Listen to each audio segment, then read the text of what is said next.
A gentle winter wind curled through the empty streets as the city fell quiet under the evening sky. Neon lights flickered in storefronts while hurried footsteps faded into the distance. A man sat alone on a bench tucked near the entrance of an old park. His tailored coat barely shielded him from the cold, yet he didn't seem to mind. The man was Robert Langston, a millionaire by title but a stranger to peace. His life was lined with sharp edges of deals, contracts and boardroom silence. He had wealth, influence and a name everyone respected, but at that moment he sat feeling like the poorest man in the city.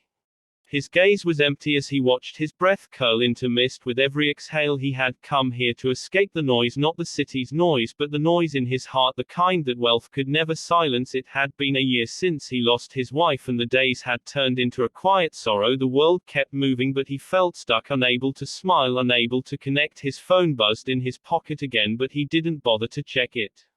A soft sound caught his attention. Footsteps light and cautious approached from behind. He turned and saw a girl no older than 12 standing a few feet away. Her clothes were too thin for the season, her shoes mismatched and frayed. Her face, though tired, carried a strange kind of peace, a kind only found in those who have nothing to lose but still find reasons to give. She hesitated, clutching a bundle in her arms before stepping closer. "You look cold, mister," she whispered, then slowly held out a small blanket. It was faded, patched in places and worn around the edges. Robert blinked, unsure if he heard her right. She added, "You can use my blanket if you want. I don't mind, I've got two." He looked at the blanket, then at the girl. "Are you alone?" he asked quietly. She nodded and sat down a short distance from him, not afraid, not ashamed, just tired and kind. "That's my corner over there," she said, pointing to a cardboard square near a tree. "I usually sleep there when the weather is okay. Tonight feels colder though." He didn't know what to say. The man who could command boardrooms and silence crowds found himself lost in the presence of a child who had given him more warmth than anyone in months. He accepted the blanket gently and wrapped it around his shoulders. "Thank you," he said softly, not knowing how to express the lump in his throat. The girl smiled, a small quiet smile, and rested her chin on her knees. Robert glanced at her again. "Who are you?" he asked softly. "My name's Leela," she replied. "My mom used to bring me here when I was little. We lived in a small apartment back then, but she got sick and then everything went bad. She passed and I've been around here since." He felt his chest tighten, so young and yet so worn down by life, and no one noticed, no one cared. "How long have you been out here?" he asked. "Couple months," she said. "I don't like shelters, too crowded. Some people are mean. I'm better out here. I make friends sometimes and people give me food. Sometimes I help an old man push his cart and he gives me oranges." Robert shook his head silently. He had passed by dozens of people like her in the past, but never stopped, never looked, never asked. Now here she was giving him warmth when he had everything but felt nothing.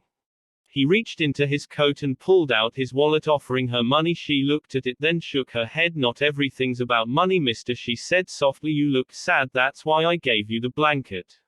His hand dropped slowly. She wasn't wrong. He was sad, and she saw right through the expensive clothes and polished shoes. She saw the emptiness in his eyes.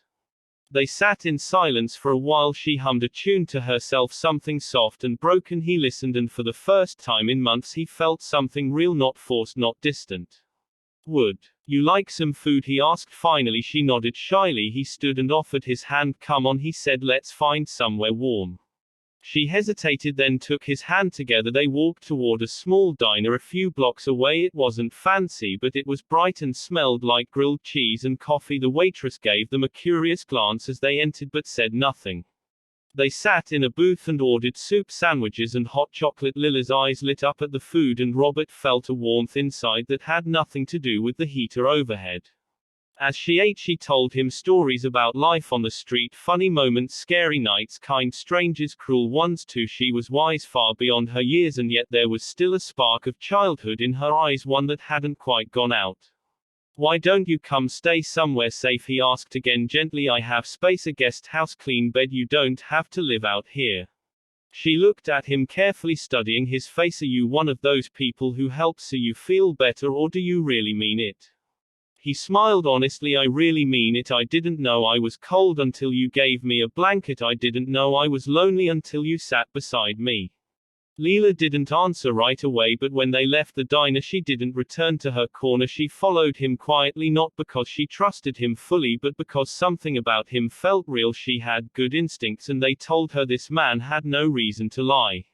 Robert took her to his estate, a wide, elegant property on the edge of the city, not too far from the park but hidden behind tall trees and iron gates. She gasped when she saw the garden, the lights, the sheer size of it all. "This is yours," she whispered in awe. "Yes," he said quietly, "but it's just a house without people, a place without laughter or warmth." He led her inside and showed her the guest room. It had soft sheets, plush pillows, and a window that looked out over the garden. "This is yours for as long as you want," he told her.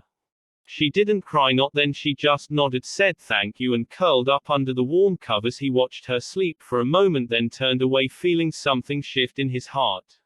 In the days that followed, Robert found himself changing. He hired a social worker who helped Leela with school enrollment, health checkups, and legal guardianship. Leela slowly opened up more. She laughed more, asked questions, explored the house with curiosity, and helped in the kitchen. She made a blanket fort in the living room once, and Robert joined her, crawling inside awkwardly but laughing for the first time in months. "You're not so sad anymore," she told him one evening as they watched stars from the garden. "You helped me remember how to feel," he replied. He knew now that kindness came in the most unexpected forms, that love wasn't measured by what you had but by what you gave. She had nothing, yet gave him a piece of her world, and it changed his life. Years later, when Leela stood on the stage at her graduation, her speech included one simple sentence that made everyone fall silent. "Sometimes the richest hearts are found on the coldest benches, and the warmest gifts come from the poorest hands." Robert stood in the crowd watching her with pride, knowing that the blanket she once gave him had done more than warm his body, it had restored his soul.